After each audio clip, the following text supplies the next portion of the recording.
So let's turn this off and we'll start the slides. There we go. So we'll do a review of what needs permits and some of the basic requirements, getting into a little bit more depth than in the other presentations. We'll be spending a good chunk of the time talking about conditional use permits and some of the unique requirements for the things that require conditional use permits. And a lot of that involves wet floodproofing methods. So we'll be talking about those requirements, and we'll end with some discussion of variances and legal implications. But for variances, we get into a lot more depth in our variance training that we give. It does have a focus in the training on shoreland, but the same process that you have for shoreland for variances is involved in the floodplain, and we'll just talk about some of the differences for floodplain. So, development, defined by the federal regulations, is any man-made change to improved or unimproved real estate. So it's not just building permits. It involves any kind of structures, any kind of man-made things that are being installed in the floodplain, grading, paving, all these different things are officially regulated as development. So the communities are required to have some kind of permit. And again, this is a federal requirement, comes at the earliest level of the regulations in 60.3, the Federal Code of Regulations. And the permit, it can be a building permit, it can be a zoning permit, you can call it a floodplain permit, and any kind of permit that you've got locally or that you come up with for your community. Doesn't matter what you call it, but you need some kind of permit.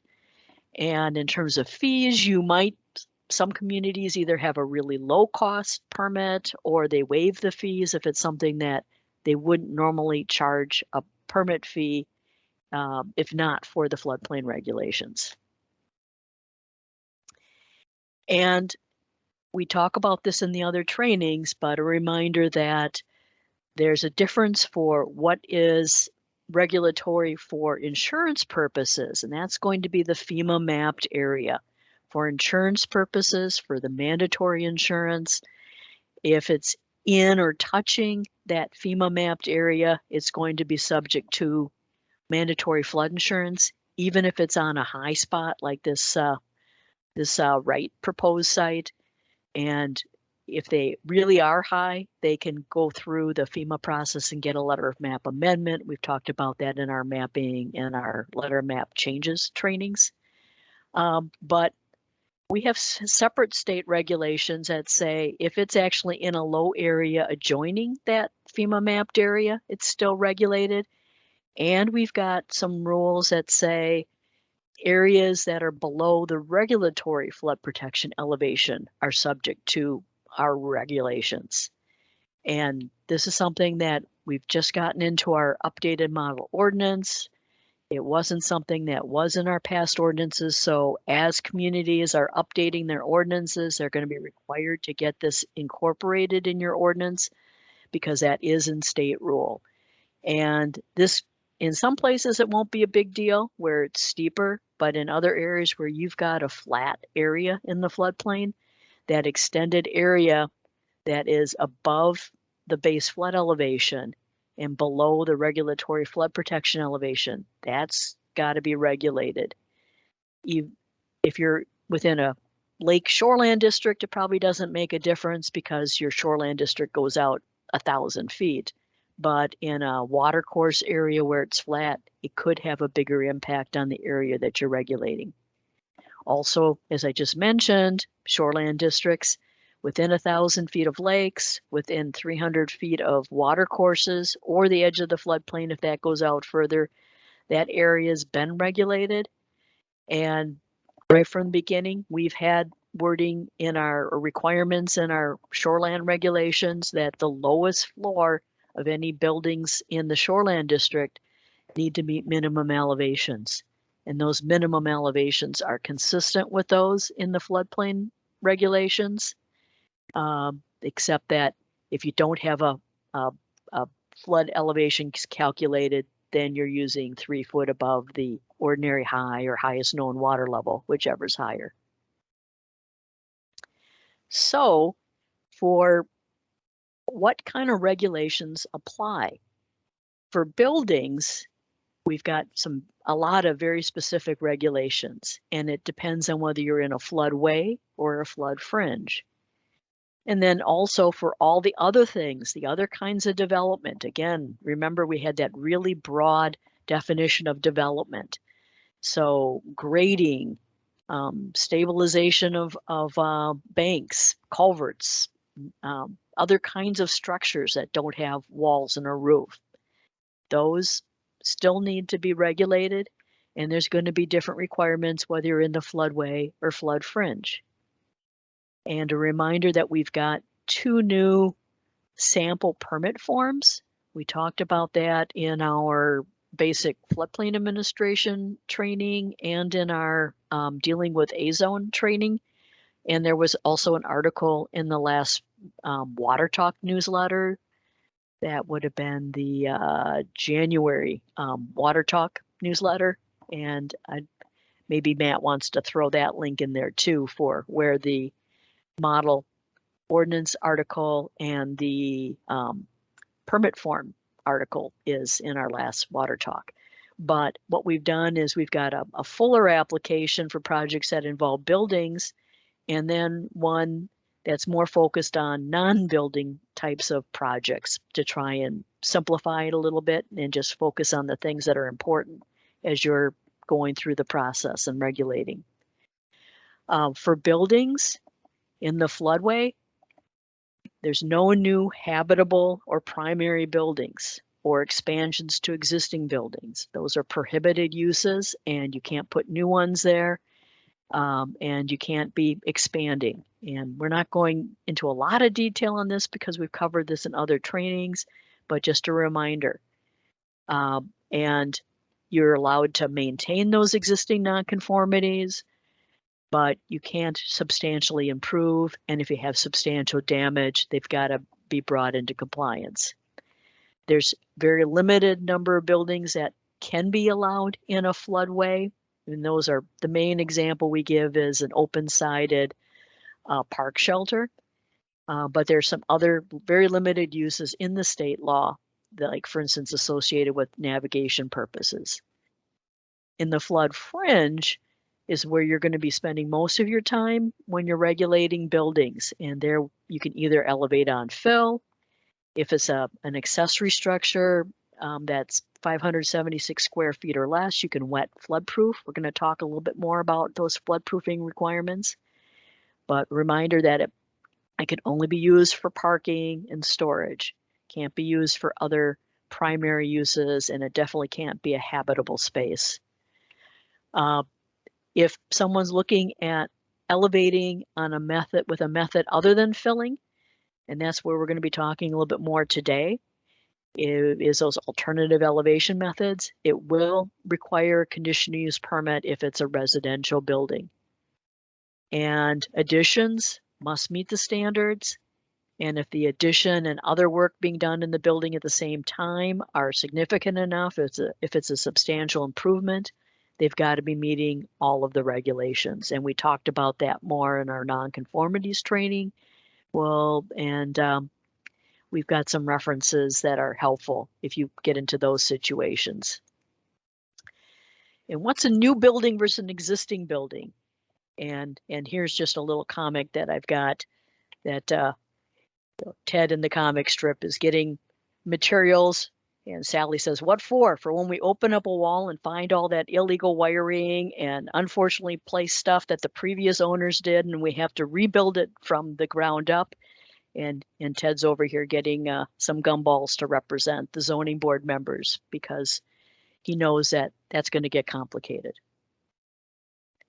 So our permit form, this is an example of the building permit form, and the first couple pages are what the applicant fills out, and then we have some pages to help you as the zoning administrator remember to look at the right things as you're reviewing that proposed structure. And there's a place to look at where it is within which district, and to get those key elevations in there that you need to know for the processing of that permit application.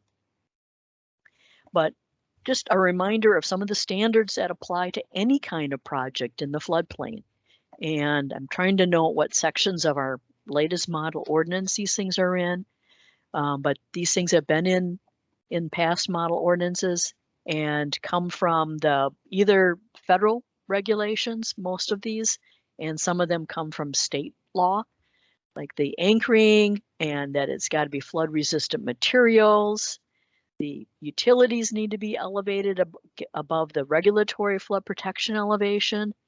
You know, those are coming from some of the federal regulations. And then we've got additional state law about what kind of materials can be stored in the floodplain. And this is a quote here, that they can't be buoyant, flammable, explosive, or injurious to human, animal, or plant life, which is kind of a nice broad definition of things that you don't want to have in the floodplain, because when there's a flood, all that stuff will be mixed in with the water, and that water is contaminating all kinds of things as the floodwaters come up. So we want to keep all those things out of the floodwaters. And also the wording about not being detrimental to the neighbors, to the adjoining areas, and not blocking the drainage ways. These are all things that you should be looking at with every single permit. If someone's looking at grading, that's one of the main things that you're looking at, is the things in this slide. Then there's the other main thing you need to look at is allowable rises. And there needs to be some kind of supporting data, either a hydraulic report or some other kind of support that you've looked at. Does this meet the allowable rise for this situation? And if it is, mute all here. If it is in a detailed study area where FEMA has delineated the floodway, that allowable rise is 0, is no rise, is 0.00 feet. And I know that some of the models aren't that accurate, but that's what FEMA's requirement is that if you're comparing your proposed project to what's in the current model, that proposed project cannot cause any rise. If we've got a zone A or a detailed study where they haven't figured out where the floodway is, we have a lot more flexibility. Our state law allows a rise of up to 1/2 foot. Remember that the national requirement allows up to 1 foot, but in Minnesota law, right from the beginning, so over 50 years here now, we've had 1/2 foot rise, as long as you're not increasing flood damage potential. And we've interpreted increasing flood damage potential as touching or impacting existing insurable structures. And insurable structures are ones that have at least 2 rigid walls and a roof, and they're not over the water. So we do have a sample form, our no rise certification form, that people can use for those no rise determinations. And again, for any work in a floodway, they should be filling this out. We did talk in the dealing with A zones about some situations that you can consider flood fringe based on some basic engineering practices. But if it's not one of those situations, then they need to be determining that that's for A zones. But if it's in a detailed study area, they do need to look at this, and it needs to be completed by an engineer, or there are a few other practices that we can use where I think I'll give one example here. But officially, the community is requiring this. It's part of your permit packet. It stays with your records for that parcel, for that building. DNR will help review if you need our help, but it's we won't do the in-depth review that we do for instance, for a letter map revision. And we do have some information about this in our quick guide. We do have a link to our quick guide from our regulations page if you haven't seen this. But when you're reviewing something that's been submitted for a no-rise, some of the red flags you want to look for is, do they have words like the stage increase is insignificant, or it's minimal, or it's not much? If you see those kinds of words, that's not good enough. That's not the same as 0.00 feet. So that's an area where you'll want to call that engineer on what kind of work they did, or you might want to bring in your area hydrologist or us in the floodplain program to help you look at what has been submitted. The other thing is, it's not acceptable to just show no net filling, that the volume calculation is the same, because this is looking at conveyance, and that's not acceptable, especially in a watercourse situation. The other things that come up that will sometimes make things more complicated is the person's doing no rise and they find out that some work was done illegally by someone else, and they find it when they're doing their review, or we've got new modeling that's in progress. So those are situations where folks will usually loop in our staff to figure out the best way to meet the regulations, but deal with these complications that they ran into. And here's an example of why just cut and fill is not acceptable. So say this is on a water course. You've got a river, and they propose to remove this area and add it over here near to the river. Is that acceptable? Well, no. First of all, you're taking material that's above the base flood elevation, and you're putting it below the base flood elevation. So it's not it's not even balancing the fill below the base flood elevation. And also, you've got higher velocities and more impact the closer you get to the river. So that's going to have more impact even if it was an area that was below the BFE. But if they're going the other direction, if they're taking this out and putting it over here, then they wouldn't need to be doing the modeling. That's something that you could be looking at without going through as extensive of a review process. So let's talk a little bit more about when permits are needed. Temporary structures, like someone's putting up a tent for a few days for community event or a private party or something, that's a temporary structure. Or if the other main example we've got of temporary structures are recreational vehicles, that they are travel ready. In the federal code, they talk about that if they are moved at least every 180 days, that's also acceptable. We haven't put that in our model ordinance because we think it's really hard to enforce, but that's if you want to get an idea for what FEMA might consider temporary. Certainly anything that is over 180 days is not going to be considered temporary. Then FEMA also does give guidance that if it's an insignificant use and minimal impact, and they specifically give examples such as planting a garden, farming, putting up a mailbox. So here we've got a flagpole that's that could be put up in a floodplain, and that's going to be minimal impact. Or a little bit of grading where you're not really changing the cross section there. That would be minimal area. And here I just show a couple bags of topsoil in the back of our van. If it's a level of fill where you can put a few bags of soil in the back of your car and it's being done by hand, that's probably a minimal impact situation where you don't have to require a permit.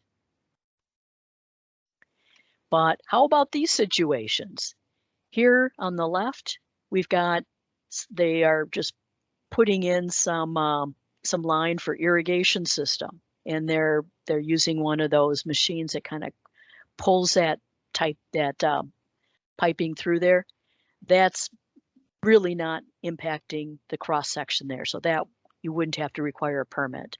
But over here, they've got a bobcat, they've got piles of fill. That is a big enough project. It should have a permit. How about this situation? We've got this recent art that is going in right next to the river. This happens to be the Mississippi River, and this is in the floodway. Oh, and I got my no over here. And this is just a little free little library. And if this was in the flood fringe, that's a small enough project that you wouldn't have to require a permit. But this structure in a floodway, you do need to at least verify that you've looked at it's adequately anchored. It's material that's not going to disintegrate during a flood, and it's not going to cause a rise. That'd be a pretty easy analysis on the Mississippi River, but depending on what kind of structure's going in there, it could be more complicated. How about these situations? A shed, obviously, is a development. That's a building. And even if it is smaller than what needs a permit for a building permit, it needs a permit if it's in the floodplain. Now, these hoop buildings, they can get complicated. FEMA will tell people they don't need a permit, but when they're talking about that, they're usually talking about a temporary situation. And most hoop buildings we see, they're putting in some kind of floor, they've got some kind of thing around here. So in most cases, you're going to want to see a permit for that. How about in this situation? You got a temporary pool that's going in here. Yeah, and that wouldn't need a floodplain permit. You may have some permits depending on the height of the pool, other safety things in your local ordinance. We did do an article about this just a couple of years ago, getting into more details about pools in the floodplain. And fences. Fences do require a floodplain permit. Now, people are usually concerned about fences and what requires that permit. So just getting into a little bit more detail here.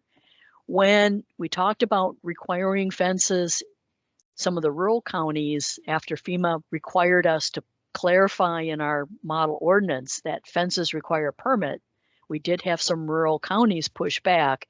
And so we negotiated and said, and found in our state statute that we have a definition of farm fences, and that a part of that farm fence definition talks about this typical just posts and a couple lines of barbed wire.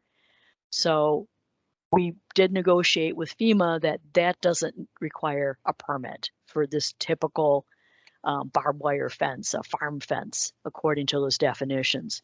But that farm fence definition in part of the definition includes things like stone walls or solid walls. So those kinds of things, they can be an obstruction. So they do need permits.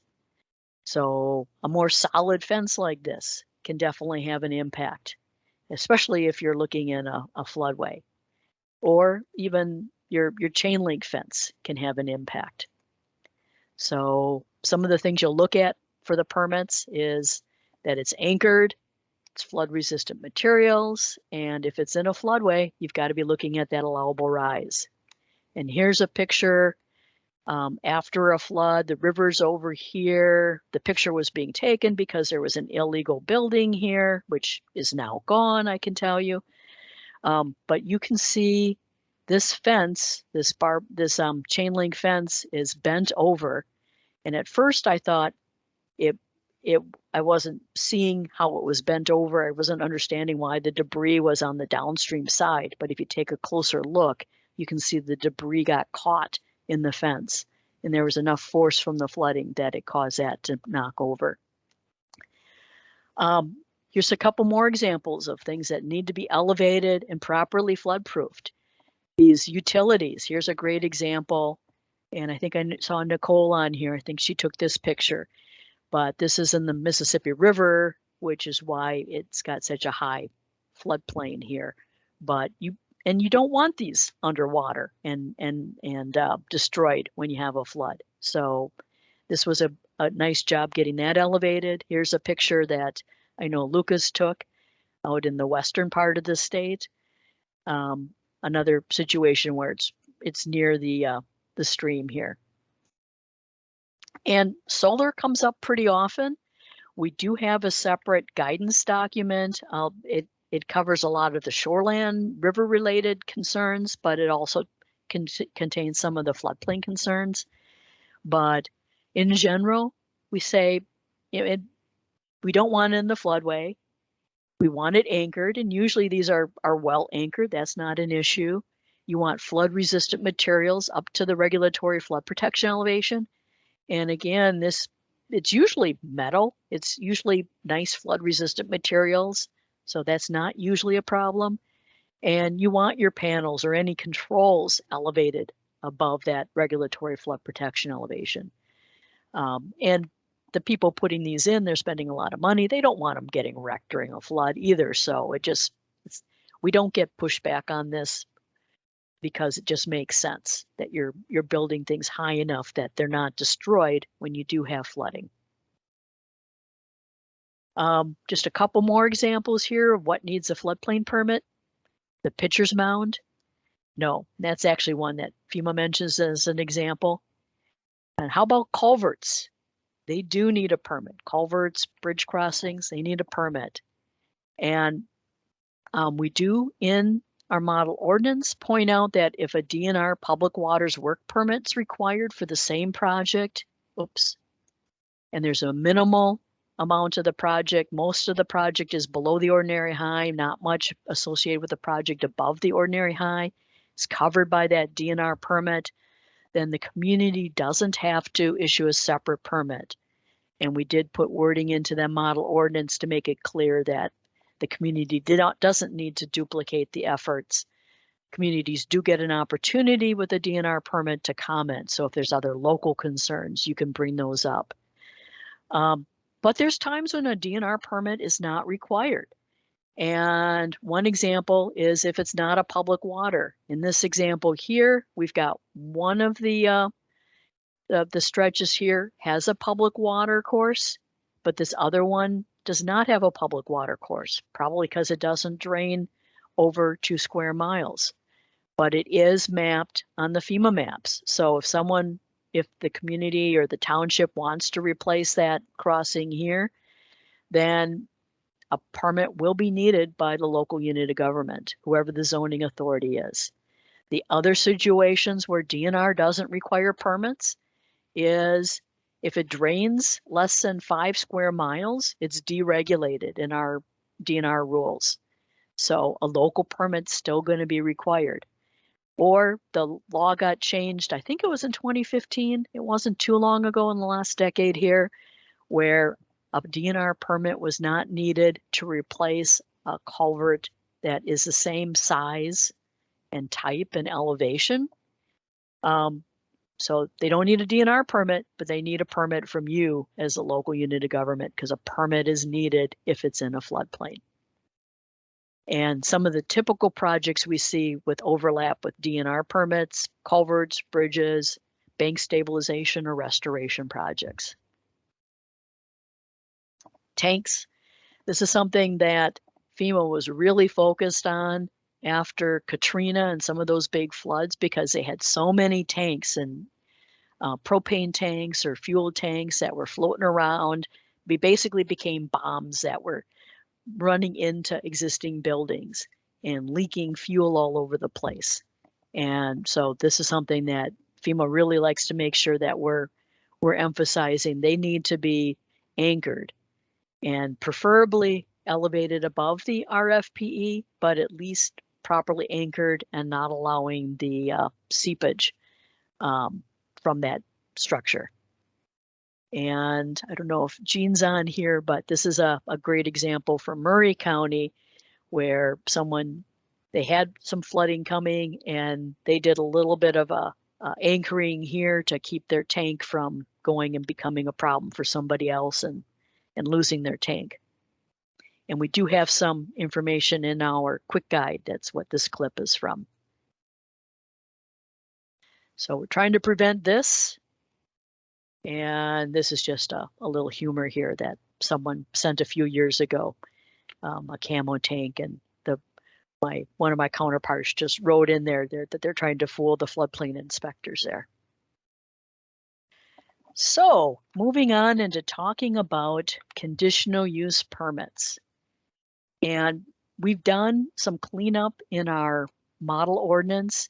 In the past, we've shown a lot of things in the model ordinance that communities maybe wanted to show as a conditional use permit because they wanted to get DNR's input officially when there was a hearing and more input. But we've cleaned up the current state model to only show the things that are really mandatory to have either a special use permit or we're showing it as a conditional use permit. And in the floodway, any structures, most structures are prohibited. Those that are allowed, that are accessory to open spaces, that's going to be a conditional use permit. Communities can require other things. You've got the legal authority to require a conditional use permit, but we're trying to show more clearly where you have to require that it be some special use permit or conditional use permit. In the flood fringe, we've also done some clarifying that what really needs a conditional use permit. In the current state model, it says a conditional use permit's needed for alternative elevations for any buildings, but the state law actually only requires it for residential buildings. So we've clarified the non-residential buildings don't need the conditional use permit. But a lot of you will still have that in your ordinances because it's, unless you've updated your ordinances very recently, you won't have that addressed. Dry floodproofing is permitted, or is allowed, I should say, for non-residential buildings, but that does require a CUP or a special use permit.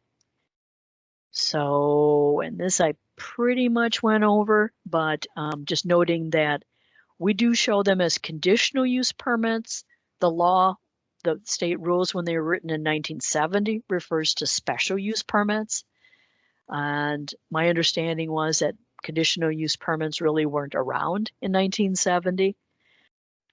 Maybe someone knows more about that history. If you do know more about that history, I'd be interested in hearing about it, but that's our understanding.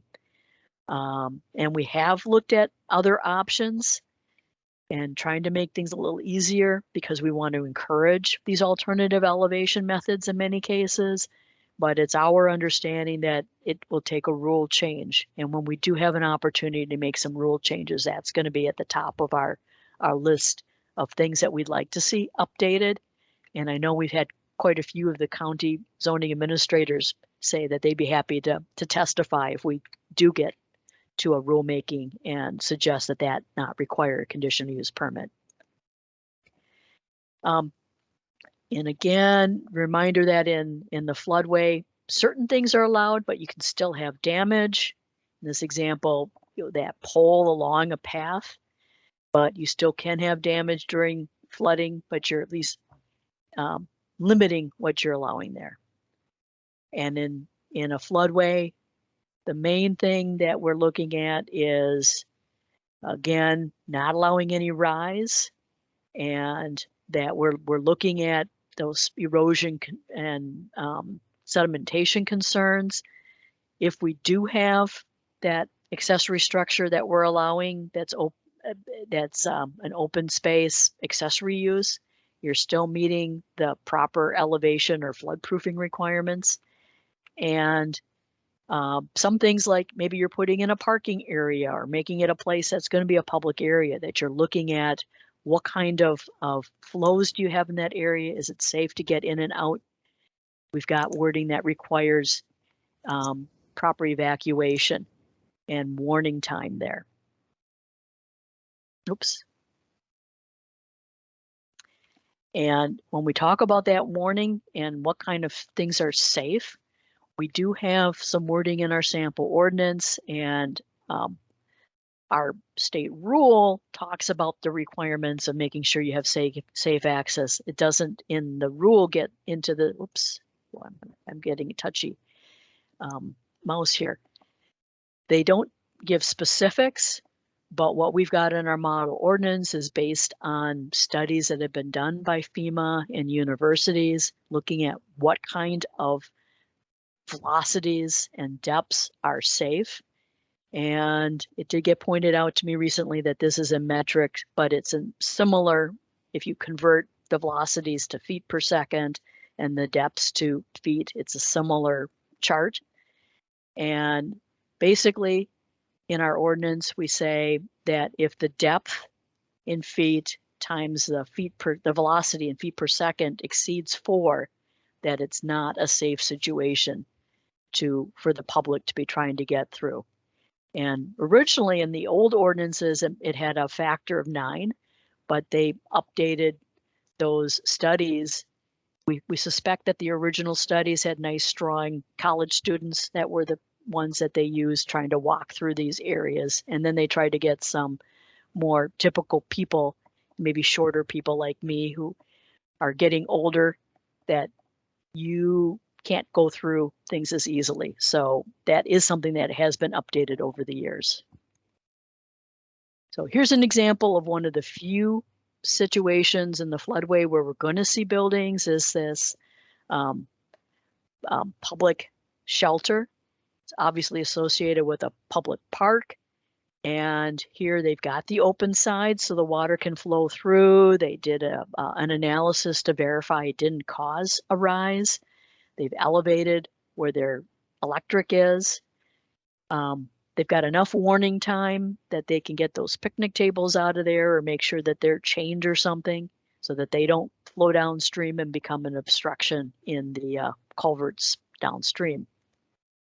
And here's an example when it is at about a 50-year flood level. So should your community allow some of these things? It really does depend on the type of flooding source you've got. And if you've got really flashy floods, in this example here on one of the Zumbro forks, it's coming up over 12 feet here in less than a day, in like 12 hours.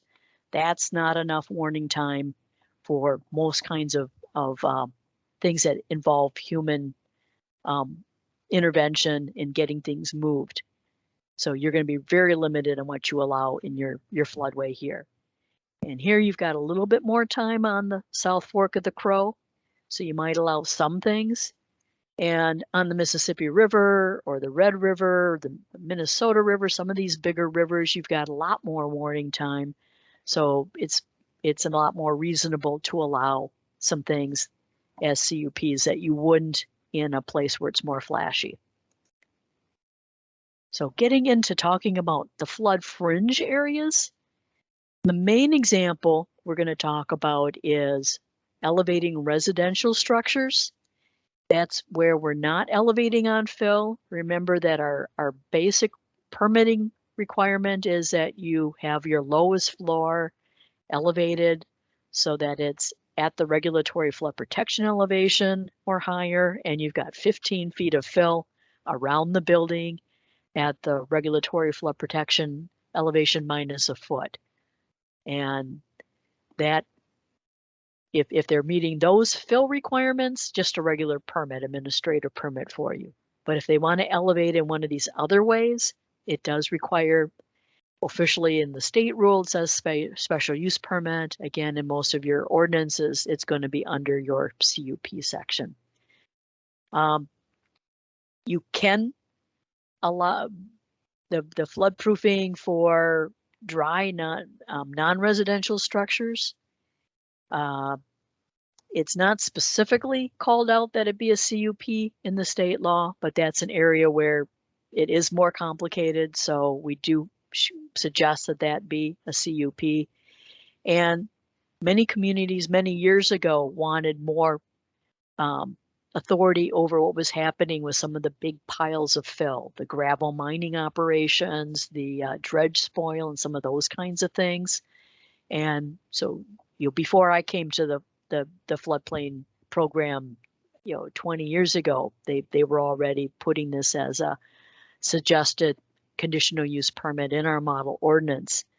And again, you don't have to have that in there, but many communities liked having some extra authority for those situations and having a good trigger to be asking for input from the DNR on how to handle those things, and trying to have conditions that you know what the final conditions are going to be and where things are going to be and how high those piles go, and ensuring that they're not going into the floodway and things like that. So some of those alternatives to fill, we've got the situation where it's kind of an elevated slab on grade. It's built so that it's elevated, but it's filled in. You're not worried about water bursting in that wall because you've got fill on the other side, and it's designed as a filled area. A stem wall is what it's often called. But you don't have the 15 feet of fill coming out here. So it is considered an alternative to the normal fill requirement. And another common example that we see in places where they've got maybe shallow flooding and they don't want to be doing the filling. Maybe it's a really narrow lot situation, old existing tiny narrow lots, where if you were doing the 15 feet of fill, you'd be going into the neighbor's parcel. So this is a nice example where it's got the perimeter walls. You've got the block or concrete, but you put in these openings, these automatic openings to let the water equalize here, to let the pressure equalize. And we're showing very specifically that your ductwork and all of your utilities are above that regulatory flood protection elevation. The other example that we don't see as commonly in Minnesota, the main example I've seen is mobile homes, that they'll be elevated on some kind of post piling structure. And that's another one where it's considered an alternative elevation method.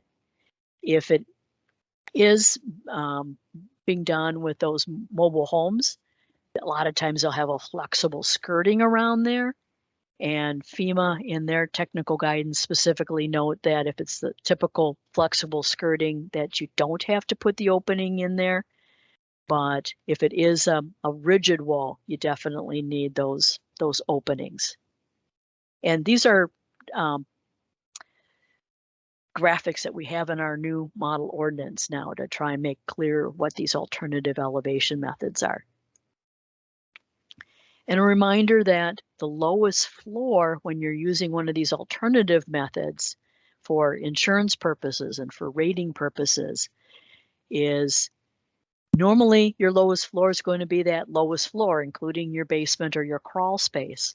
However, if you've got that unfinished area, that it's that flood resistant enclosure, it's only used for parking or access or storage, then the next level up is considered the lowest floor for insurance purposes and for making sure you meet the minimums. So if you're properly designing this next level up is your lowest floor to make sure it meets the regulatory flood protection elevation. But it does have to have the openings. It does have to be properly designed.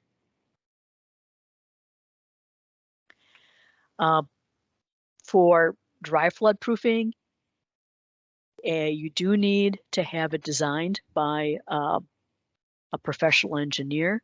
You want a good design for that. And there are some alternative elevation method technical guidance. The FEMA Technical Bulletin 1, that you're using the standards in there. It's got some standard guidelines that if you meet these specific opening sizes and materials, and it's in an area where the flow is less than 5 feet per second and things like that, then you don't have to have a specific design by a professional engineer or architect.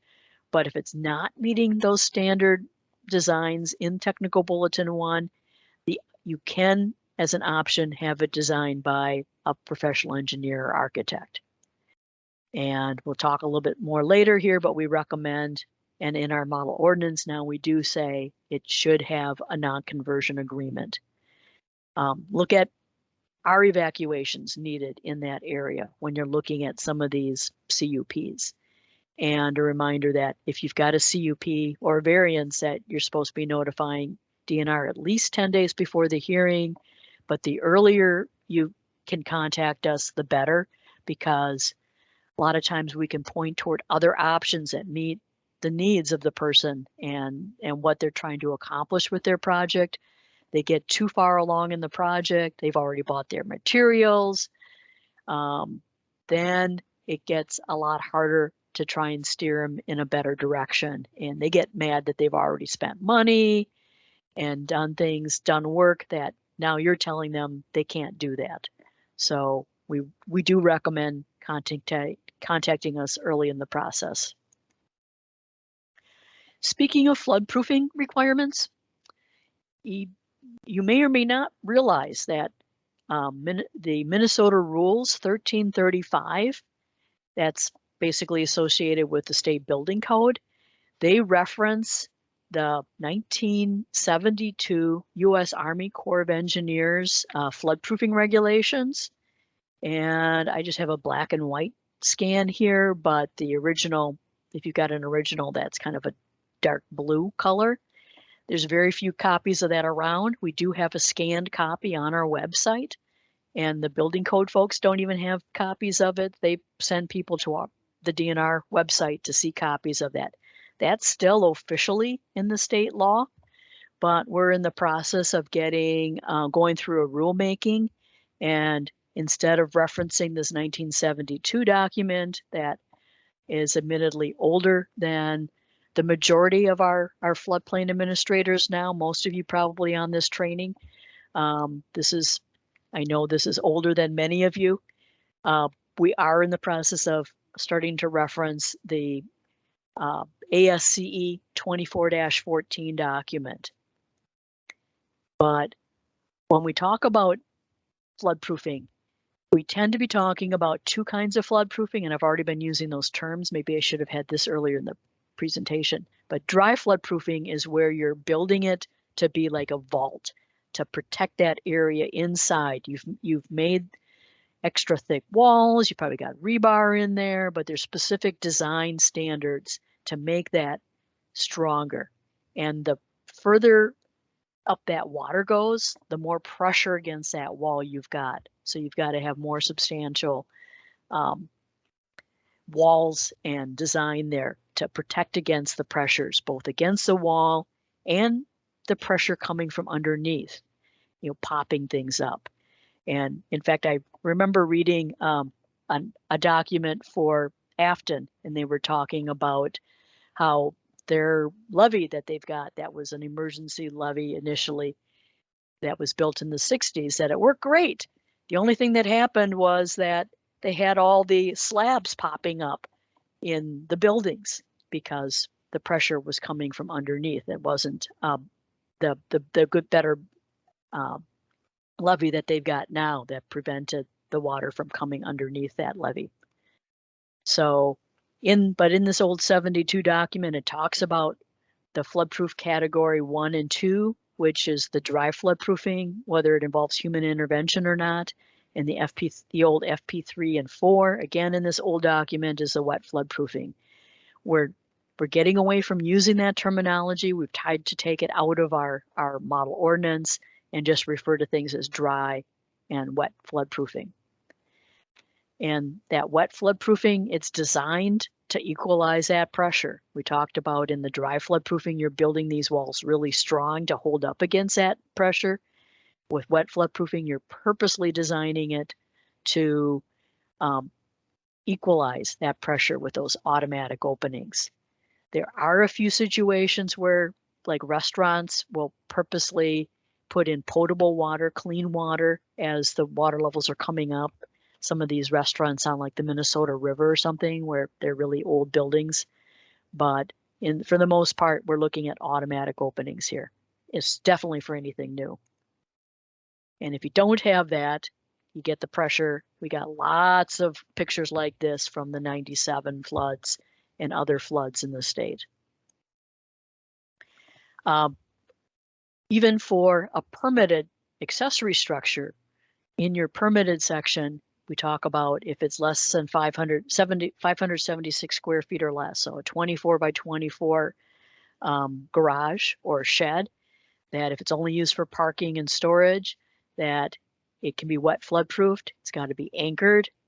You have to have those automatic openings. They need to be on at least two sides of the building.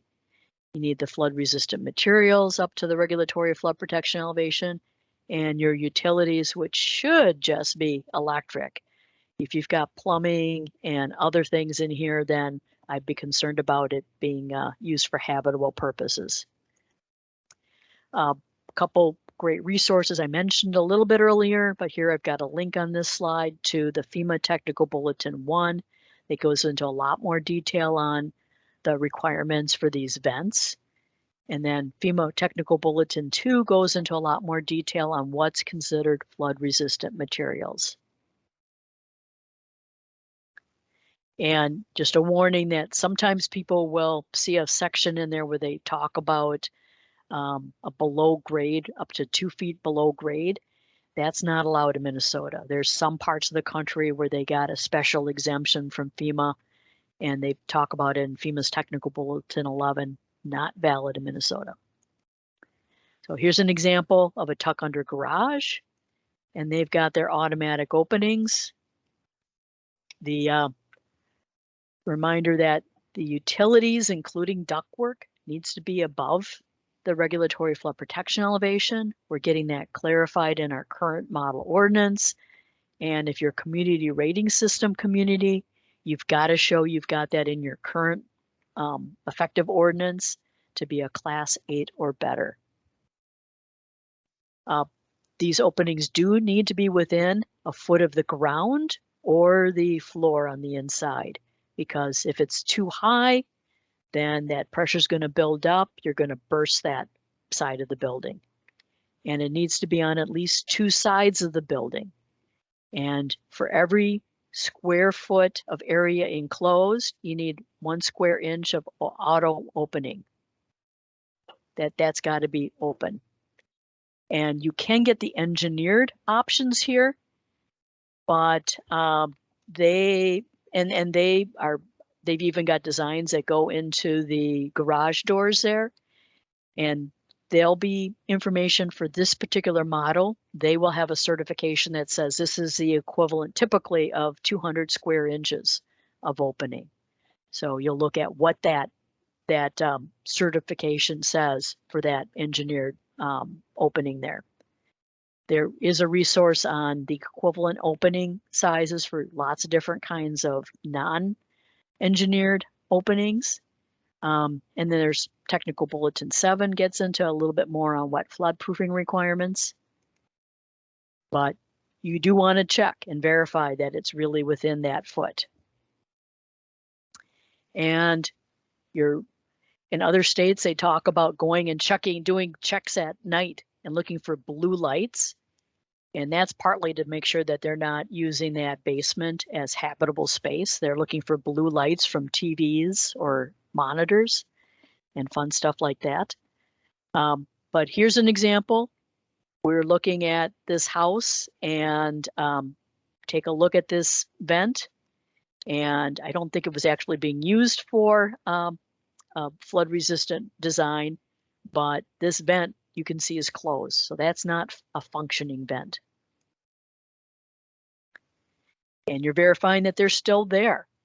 And I know I've only got a few minutes left, but we do tell the story about how my counterpart in Wisconsin was searching on what vents cost. And so he's checking out one of the online sites and saw someone was selling slightly used vents for a really good price. And in the ad, it was an eBay ad, he actually said only used to pass the inspection. and have been in storage since.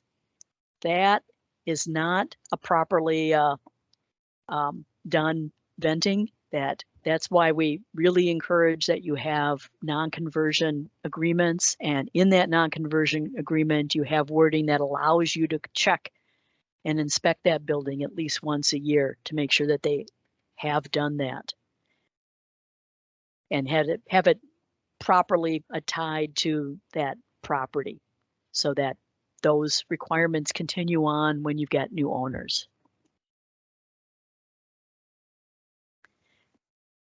So these are the places where you don't need an opening, is if it's a stem wall. I mentioned the flexible skirting, or there's some wording in a little blue box in FEMA's Technical Bulletin 1 that talks about if the lowest floor is above the base flood elevation, you're not required to have the opening. So for our requirements, they might need a little bit of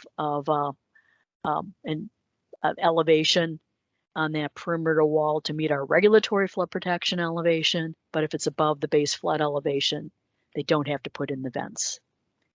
And again, trying to prevent this. And there's some FEMA resources out there for some of these things. They get into a lot more good information. And I see we're just a few minutes left, so I'm going to just mention a few of these other things. Sometimes adding vents, even if it's not bringing your building into compliance, helps reduce your flood risk in the future and can give you some flood insurance benefits if they're properly installed. Elevating your utilities also can reduce your risk. And if you're elevating from the basement to the next level up, can give you a 5% discount with your flood insurance, and a few other situations where you can get a flood insurance discount where you're elevating some of your most of your utilities. And just common oversights, not keeping proper documentation, not processing it as a CUP when it should, forgetting to issue permits when a DNR permit is not required, or some of the common things we see. Nationally, when they did a study, they found not having your like air conditioning units or other utilities properly elevated was common, or not having proper vents, or they didn't keep the vents in there. And whether to give a variance or a CUP, look at the safety of your emergency responders, your first responders. Here's an example of a fire truck in a flooded intersection in the Las Vegas area, and they had to be rescued. They got stalled there, and they had to bring in the helicopter to rescue their staff. And then they also got sued by this homeowner who said that fire truck caused their flood wall to burst. Variances, again, we had that other training about it, but a reminder that for floodplain, we have the exceptional hardship language, and we do have these requirements to give us notice and keep the record in the file. And in your determination, you have to include the language about notice of flood insurance implications. That's a federal requirement. We covered this in our variance training. Just a reminder that you've got these 5 criteria. You need to make sure they're following them. You want to have good findings of fact and show that you really are meeting all these, and it's not just because they want the stuff or it's less expensive or whatever. You don't give variances for prohibited uses. And it's a FEMA requirement and a state requirement that you don't provide a lesser degree of flood protection, the state requirement, than the regulatory flood protection elevation. Some of the common variances we might see would be that 15 feet of fill. Now we would steer them more toward that conditional use permit, doing a stem wall kind of thing. The 2 foot below the regulatory flood protection elevation access, if they've looked at those safe depths and velocities and they can meet those, or they've got a lot of warning time, then DNR is not going to object to giving a variance. But again, you're looking at the safety. And for agricultural buildings, there's a whole set of FEMA guidance on that. And in our quick guide, we've got some language about where variances might make sense, but now FEMA's got this guidance that's a thick document getting into a lot of great detail, and I would definitely refer folks to this guidance if someone's looking at that. There's a whole separate document on floodplain variances. That's another useful document. And just a reminder that if we see a pattern of bad decisions, then we're going to be involving FEMA and looking at whether the community continues to not properly enforce their regulations. Then FEMA can suspend the program. Actually, we put them on probation first for bad administration, but they can be suspended if you don't adopt your maps properly within the first 6 months. You can be suspended immediately. And if you are suspended, that means there's no flood insurance available in your community, and you can't get federally backed loans because of that. And then some of the federal grants and federal disaster assistance is not available if your community is not participating. And just final word here, and I know we're a couple minutes over, but just remembering that if you've got, you're more likely to lose in court by not enforcing your regulations, especially if someone's impacted. And especially now where we've got modeling, we've got science behind the things that are in your ordinance, and we can show that ordinance language is based on good science, then you're going to do well in court. They can sue you for anything, but you're much less likely to lose in court with these kinds of requirements. And there are some good legal resources on the ASFPM site. So ending here,